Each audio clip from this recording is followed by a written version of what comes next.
How you doing, everyone? Sean O'Kane here with Chip Estimate TV. We're coming to you from the TSMC OIP 2017 at the Santa Clara Convention Center. Joining us today is Mr. Paul McLellan, Marketing Director and Breakfast Bites Guru, Blog Guru at Cadence Design Systems. Thank you very much for joining us today, Paul. So, what are the emerging areas that Cadence and TSMC are collaborating in?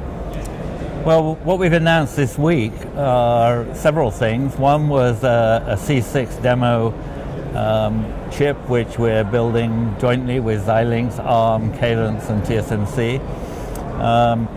We also announced an IP family in TSMC's 16 FFC process. We've announced a whole load of support for our design tools supporting 7 nanometer and 7 nanometer plus.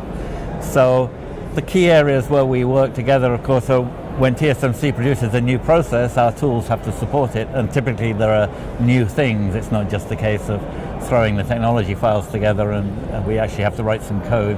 For instance, N7 has VIR pillars, which no process before has had, and so that required a whole load of new features in Novus in particular, but it goes all the way up into Genus, in fact. Okay, there's more conversation here about IoT and the automotive focus, and how is Cadence participating in those areas with TSMC?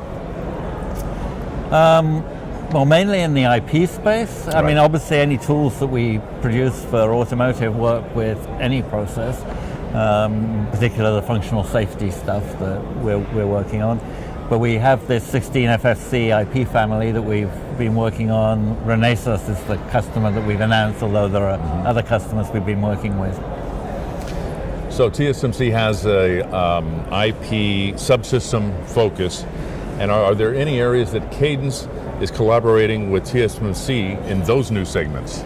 Well, the automotive IP has a whole load of subsystems in there for things like cameras and automotive Ethernet, and of course the C6 chip is a whole subsystem of its own. C6 is cache coherent interconnect for accelerators, spelt with a slightly strange way, because accelerators doesn't begin with an X, but that way you can pronounce it C6, which is the way everybody likes to pronounce it. Oh, that's great. So I appreciate you just spending a little bit of time here today with us, and you can always catch a weekly blog. It's called Breakfast Bites, or What's for Breakfast. Just go to Cadences.com, and Paul's blogs are there for the whole week. I really appreciate you stopping by. For Paul McLellan, my name is Sean O'Kane. We'll see you next time on Chip Estimate TV.